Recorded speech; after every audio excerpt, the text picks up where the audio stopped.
Hindi ko na to inaasahan na lalaki ulit, pero ayan na bumalik sa dati at sana tuloy-tuloy. Then ito naman yung naging ano ko, souvenir. Alam nyo kaprom, di napaka-importante yung mayana na pula sa akin dahil sa kanya nakilala nyo ako. So hindi pa masyadong nakikita yung ganda niya kasi mga bagong ano lang, mga bagong tanim. Wala na yung mga makukulay kasi pinutol ko. So kailangan kasi dapat talagang putulin.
Ito po mga ka-promdi, maganda pa rin po yung garden ko dito sa likod ng bahay or backyard.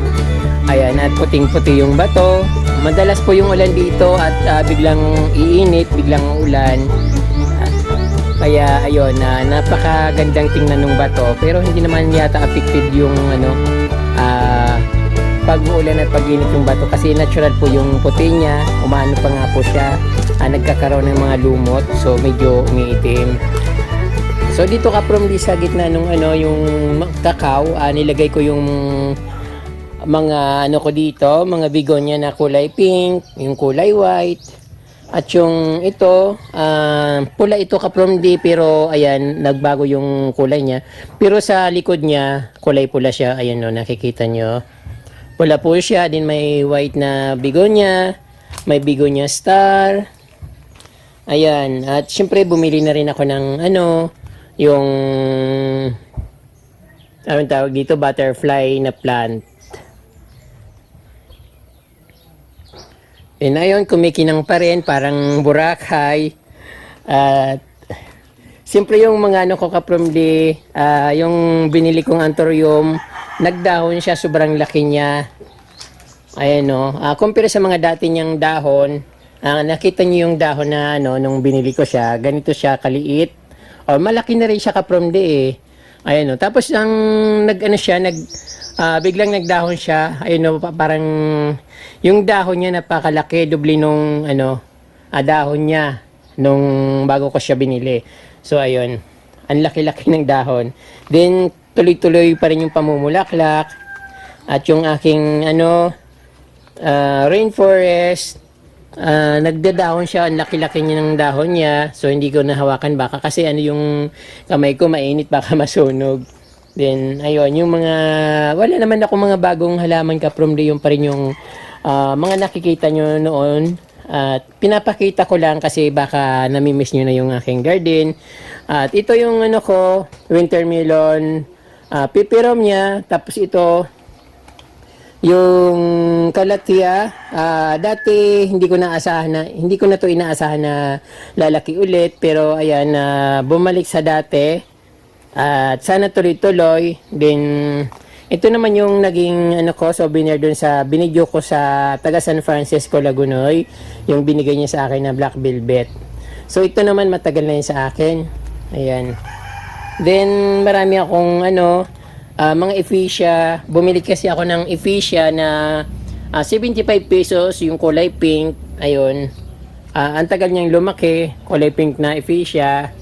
Tapos humingi ako ng mga ano, yung mga sanga-sanga. Ang bilis niyang lumaki. Ayan no. Humingi ako ng mga sanga-sanga. Sabi ko kung pwede dagdagan yung ano.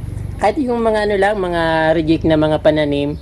So ayan, ang bilis ng lumaki yung mga Ephesia na binigay sa akin.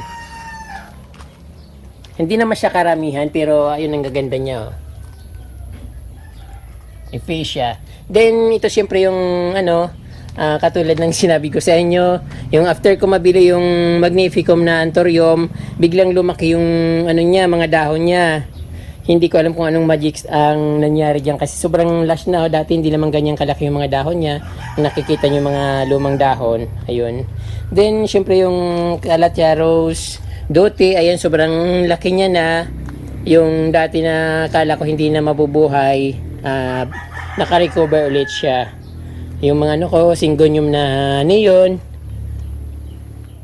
Ayun ang aking backyard garden. At siyempre, ipapakita ko lahat sa inyo yung ano ko, mga ginagawa ko dito sa likod ng aking kubo. Then, yung ano, nilandscape ko dati, medyo wala naman na bago, yung pa rin naman. At maganda pa rin tingnan. Siyempre yung ano ko, Donyalos na halaman, kulay pula, pinutol ko siya. Tapos ito biglang dumami, biglang lumaki. Kaya yung nilandscape ko sa baba, natabunan na. So hindi na masyadong napapansin kasi bigla siyang lumaki.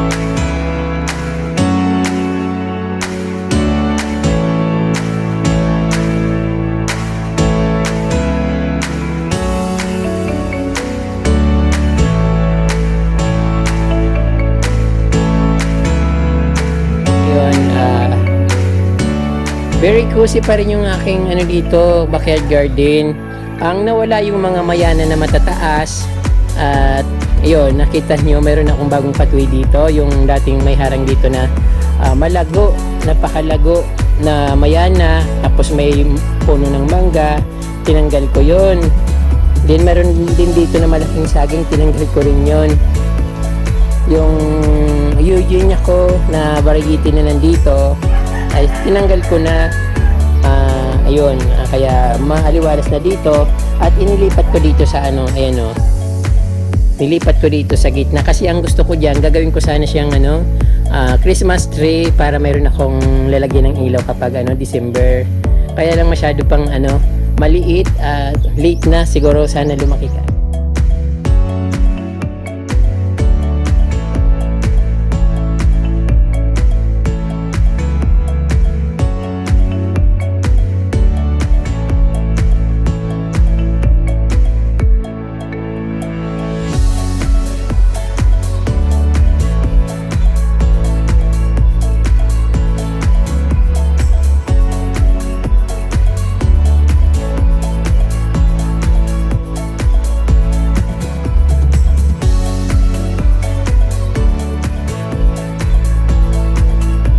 Yung variegated na grass, kakaputol ko lang yan, napakabilis mag ano, lumago. Pinuputol ko tapos itutusok ko lang sa ano, sa lupa, din ayan, lumalago kaagad siya. Kahit maliit yung ano dito, space, magandang tingnan, maliwalas dahil sa damo. So doon banda marami akong pinutol kasi masyadong ng lush at mataas talaga. Katulad nito yung kulay pink na ano, gumamela, pinutol ko kasi masyado na siyang makapal. Then tinira ko yung kulay puti, yung variegated na gumamela.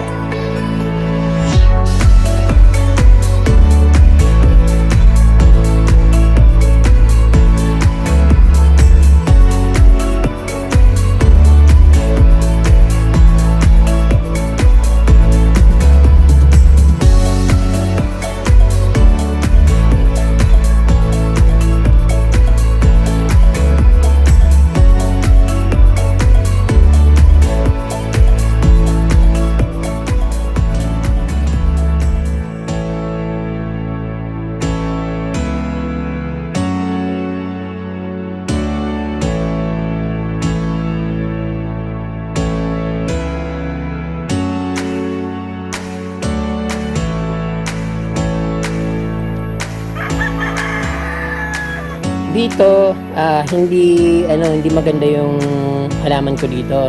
Kasi every time na mag-aaway-away yung mga aso, pupunta sila dito. So ang nangyayari kapag nakapasok sila dito sa garden ko, dito sila nagra-rumble. So napuputol yung mga halaman ko. Kaya yan, pinutol ko na lang kasi hindi na magandang tingnan.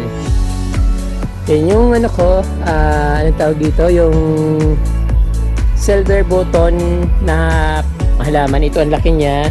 Malaki siya, matangkad na sa akin. So kailangan putulan ko to. Kaya lang pinapatigas ko muna yung para pag pinutol ko, pwede ko siyang ipupa yung pinutol. Kasi baka pag malakas yung bagyo, mapuputol siya. At the same time, kapag pinutulan yung mga sanga, lalaki rin yung yung katawan. Para ayun, titibay siya ng konti.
Backyard garden.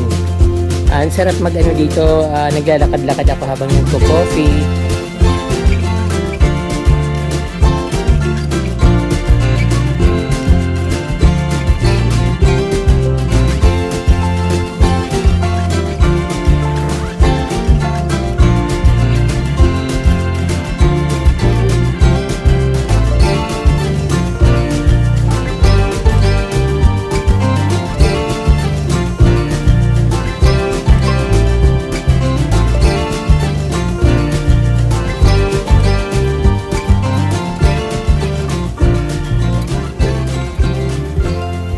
Dito ini-expand ko yung garden ko dito kasi naman talaga ito sa kapatid ko lang, sa lupa pa ito ng kapatid ko yung dinadaanan, kaya lang dinadaanan yung mga dumadaan dito, mga kapitbahay.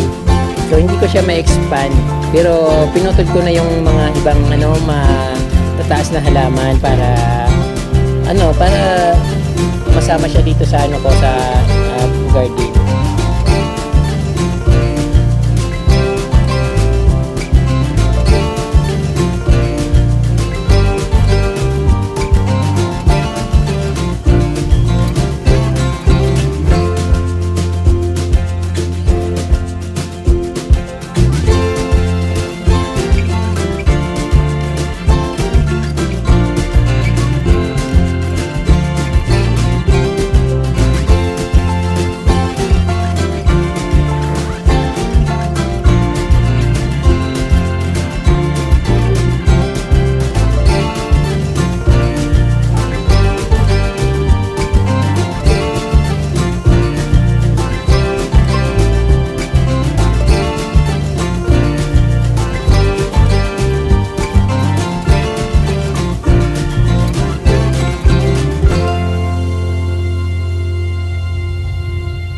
So yung binili ko na orchid sa guwa, napiki yata ako. Kasi yung binili ko, maganda yung kulay na pinapakita niya sa akin, may bit-bit pa siya. So ang mahal-mahal pa naman ang bili ko nito. Hindi naman siya yung orchids na one day lang ang bulaklak. So 2 days na nga ito. Pero yung bulaklak niya hindi naman yung hindi yung pinakita niya sa akin kasi kulay pula yung binili ko sa kanya, tapos yung bulaklak kulay puti. Tapos ito. So hindi siya napiki ako doon. So okay lang, at least mayroon pa rin akong orchid. So siguro pag tumaba siya, gaganda rin yung bulaklak niya.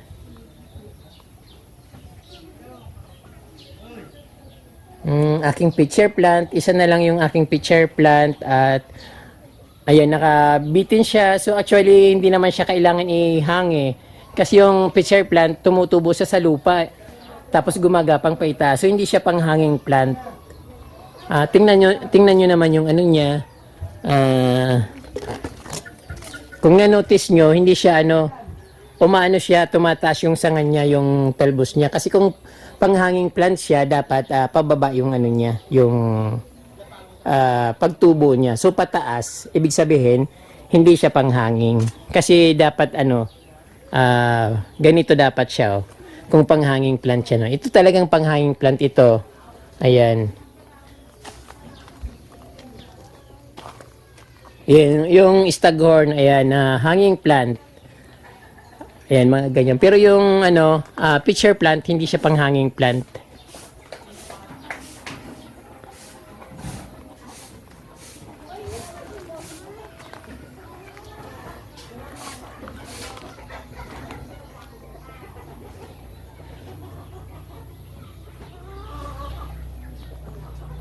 Yung mga kulay pink na dito, wala na, pinutol ko na. Pero andyan lang naman sila, pinutol ko lang kasi masyado na silang mataas.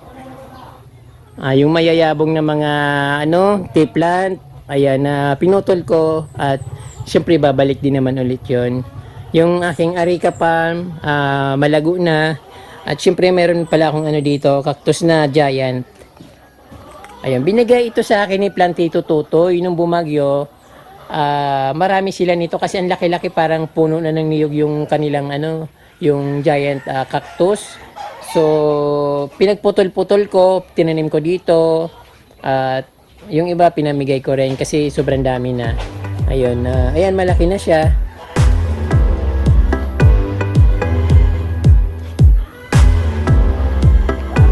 Ang aking mga crotons, bago lang ako naghalaman ka from Lika, yung mga crotons ko maliliit lang yan.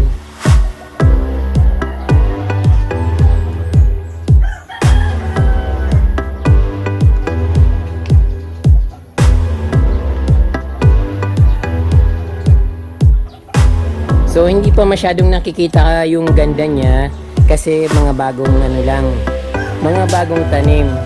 Kasi dahil binago ko yung garden ko.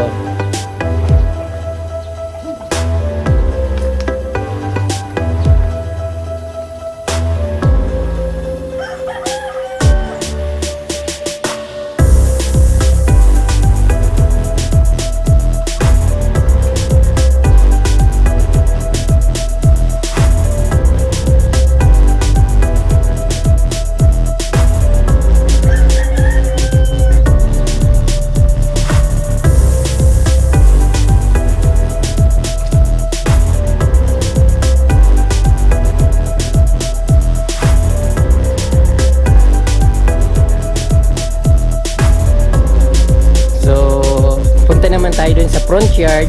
Nako, yung kape ko baka nilalanggam na.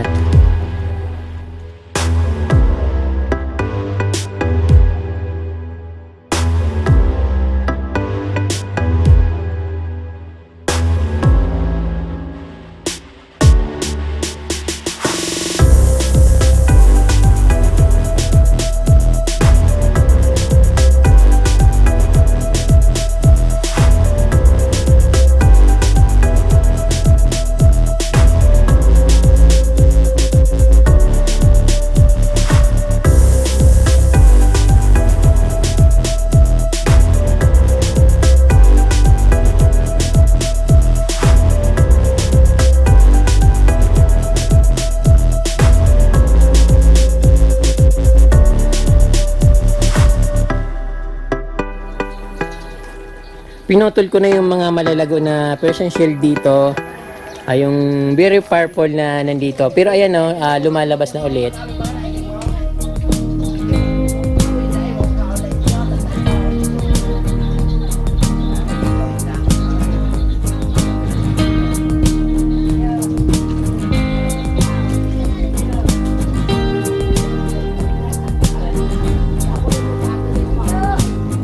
Ang aking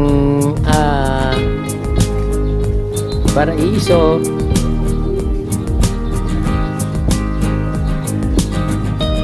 Yung coffee table ko. Ayun, babad na babad sa tubig, ulan. At kaya parang iba na yung kulay niya. Then yung mga makukulay na mayana dito tinanggal ko na kasi ayun, kinakain ng uod. Yung mga dahon niya parang butas-butas. At syempre, iba kasi pag bagong usbong lang yung mga dahon ng mayana, magandang tingnan. Pero pag matagal na, pag luma na, ayun, iba na. So, pansamantala nilagay ko yung mga dito, mga bougainvillea, mga flowering plants. Then sa ilalim, tinaniman ko siya ng mga kutsarita, baligid na kutsarita. Pero natutunaw yung mga kutsarita na yung kapag medyo pag hindi nainitan. Kasi pang siya summer plant ang kutsarita. Ayan hindi siya masyadong lumalago kasi malilim.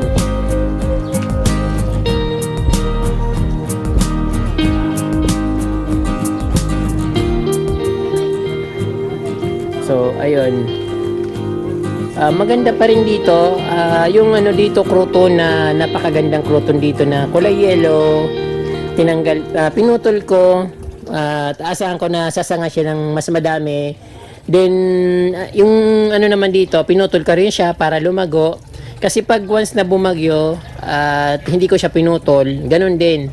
Kailangan talaga putulin kasi pag hindi pinutol, matutumba rin naman siya.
garden ko at napakalaki na po ng binago. Wala na po yung mga matataas na halaman at naging maliwalas na. So, dahil alis ako, inano ko na siya lahat, inayos ko na at parang nilagyan ko ng mga anong tawag doon, pathway para maging maayos, maglakad-lakad dito. So, napakasarap ng magtambay dito po sa Gardenia Certified from the dito sa Barangay Gubat, Lagunoy, Camarines Sur. Kung bago lang po kayo sa aking YouTube mga kapumdi, huwag niyo pong kalimutan mag-subscribe at pindutin po yung notification bell para updated po kayo sa aking mga bagong post na video.